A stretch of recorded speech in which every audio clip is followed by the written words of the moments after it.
About 20% of our veterans coming back right now have PTSD. 20 out of 100. I mean, it doesn't seem like a lot, but it is.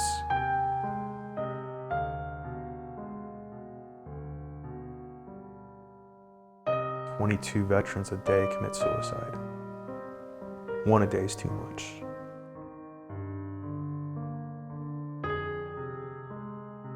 I'm a veteran myself. I served 1998 to 2004. I was in Bosnia 2001 to 2002. I suffered from PTSD myself. Basically, I had a lot of anxiety, depression, difficulty sleeping, hypervigilant, trouble in crowds, didn't like crowds. For a little while, it took me a long time to get used to actually walking on grass, because when I was in Bosnia, there was a lot of minefields. And one of my missions was help probing, looking for a minefield. I think the hardest thing for veterans to hear is, suck it up. Just deal with it. Just get over it. It's not that simple. You're not the same person you were when you left, because it changes us. I don't care if you're in a combat zone one day or a year. All it takes is one day or one mission to change you. You don't have to be on the front lines to get PTSD. There's mortar attacks to the bases, rocket attacks to the bases. That can cause PTSD. Military sexual trauma can cause PTSD. 20% of those with PTSD are females. The veterans make up about 2.3%, give or take, of the population of the United States. We may be such a small portion of the population, but we're losing large numbers on a daily basis.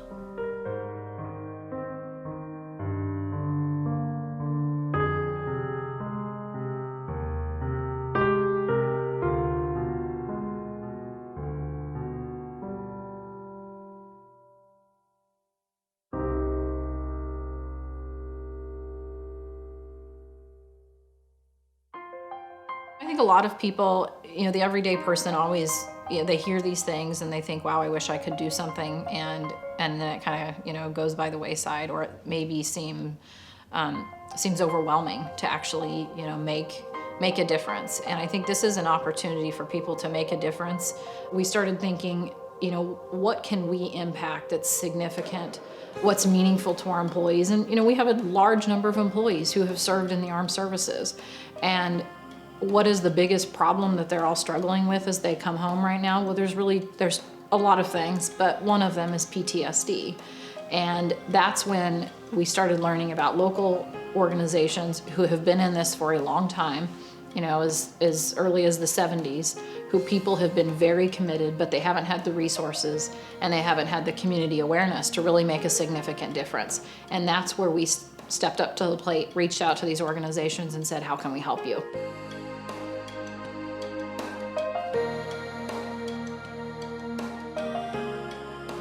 Loved doing photography when I was in high school. I got out of it for a while, then I started getting back into it, and with my PTSD, that was one of the things I did. I started doing wildlife photography. I started getting into doing some portrait photography, and I found that it was helping me focus my thoughts and not letting my thoughts run wild. And when I got the position on Ward 8 as the peer support, I started looking into if there was other programs out there for photography. And I found an article about Palo Alto, California's VA, which they have a program going out there. One of the biggest surprises to me was how little support there are for people who suffer from PTSD. There's a lot of day programs. There might be, private or non-military resources that people can go through.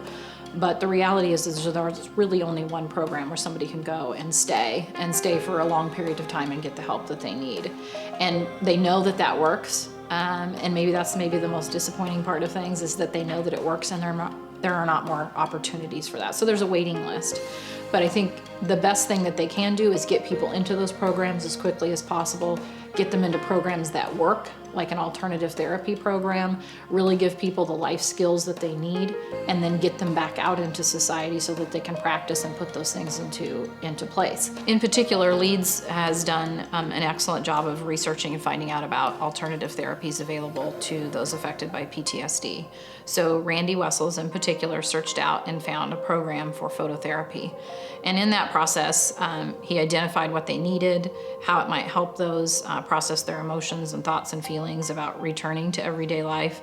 And in most cases, as we've all discovered, that money becomes important in those circumstances. And as we were researching on our own and found out about Randy and the programs that he was running, it became a good match for us to support that alternative therapy program.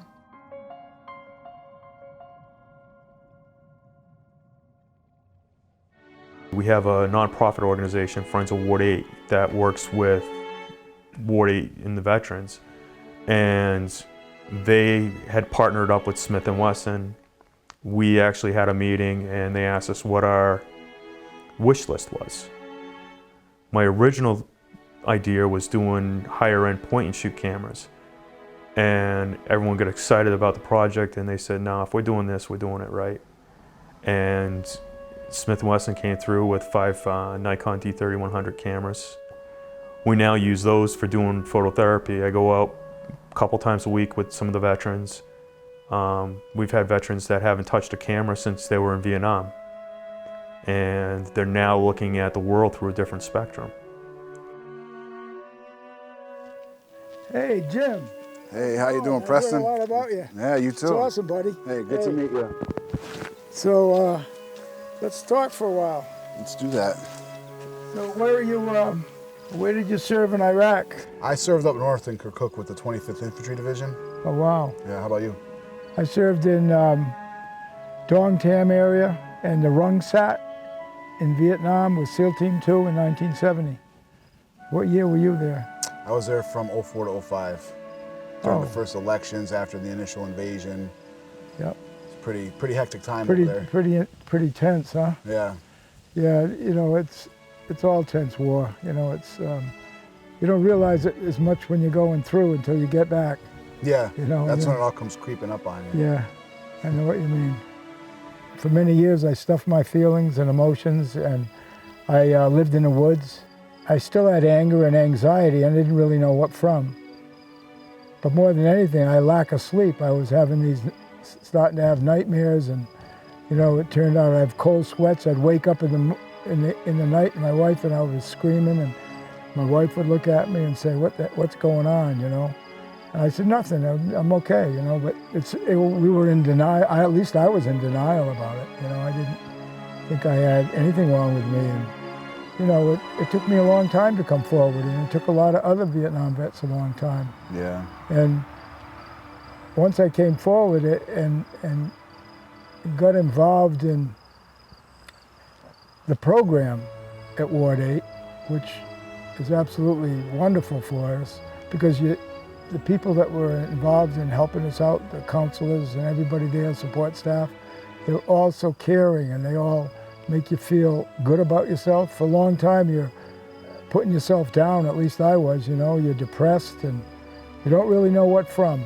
Yeah. And then, you know, I know a lot of guys that did the same thing, and I think it's important for other veterans to realize it's okay to come forward, that it's okay to, you know, it's okay to hurt.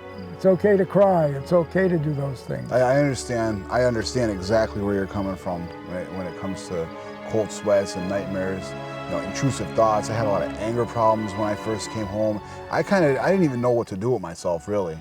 You know, and it wasn't until I actually was introduced to that program and went into it that I realized that I was just with a bunch of other guys that felt exactly the same way I did and had a staff who was supportive and able to offer the services and the therapy that guys like us need, you know, to get on with life and get through things.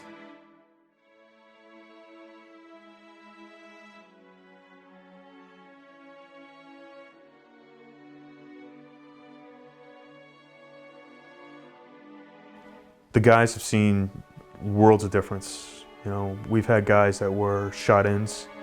We got one veteran who basically, when he came to us, he isolated in his basement. He never really came out of his basement except for doctor's appointments. I got him to go out and do photography, and he did some beautiful, absolutely beautiful pictures. He's got this one of a cactus made out of barbed wire, and he's got his hat on it. And it speaks without actually having to say anything about the image. He actually still looks into doing the photography. I've had guys that turn around and have gone out and bought the same package camera setup because they got so excited about it, they want to continue doing it. And just seeing the change in the veterans from the time they start the program to the time they finish, and how they're still excited about doing photography. It's a form of expression, but it's also a way of focusing in and remembering that you only can deal with one thing at a time.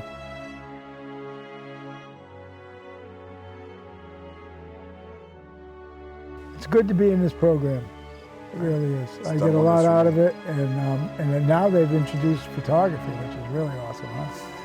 Yeah. This is very awesome. So tell me about how you feel about it. I love it. Do you? Yeah, it's aside from the great therapy that I get, you know, in treatment at Ward 8 when I'm going through there. It's for me it adds an extra level of serenity and peace, looking through the lens and just, you know, focusing on things and taking my mind out of the world and the surroundings and really focusing on, you know, something more minute and detailed. Yeah, you know, for so long we've been focused on all the bad stuff and all the horror shows and all the, you know, the dying and the grief, and then the camera gives you kind of an outlet, you know. And I also found that it makes me feel a lot freer because for so long I bottled up all my emotions. And looking through the camera gave me this sense of freedom, especially when I shot that picture about birdhouses. It was really quite amazing, you know. And you did the one with the dog, huh? Yeah, she was beautiful in the snow. That was last winter. I'd love to see this program expand to other VAs.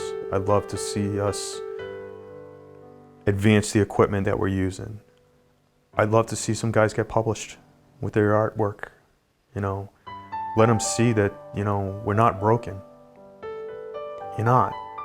It's something we live with. There's no magic pill to cure it.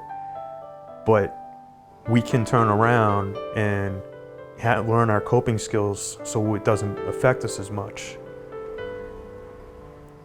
on a daily basis. So it's something you're going to live with the rest of your life. And through education, through the programs, we can try to educate our families so that it doesn't affect them as much. Because it's not just us living with it, it's our families too, and our loved ones. You know, little things like going to baseball games or going to the park, we all take for granted. And those are new and sometimes painful experiences for people who suffer from PTSD.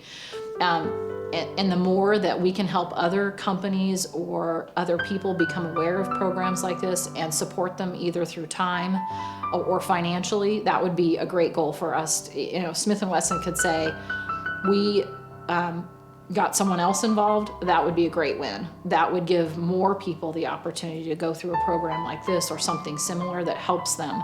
And if that was the one and only thing we achieved is getting other people and other companies involved, I'd be thrilled. I think that would be one of the best outcomes that we could have.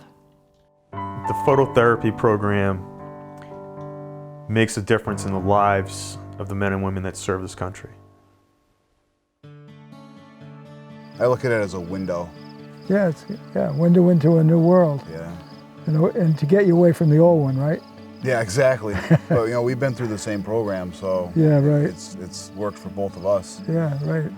I also think that it's great that, you know, you being where you're from and me being where I'm from, two different wars, two completely different generations, that all of us have a place to go, you know, to get treated for whatever it is we might be feeling as far as PTSD. And then the whole photography program we got going on now too, has been therapeutic all in itself.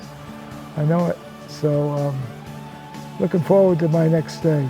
I really am. Do you know when you're going back? Then we'll go through together. Yeah, you want to try to do that? We'll put in for it. That would be wonderful. That would be great. Yeah, Sincerely. awesome. I'm really happy to meet you. Me too. I'm excited about our new relationship here. Mm.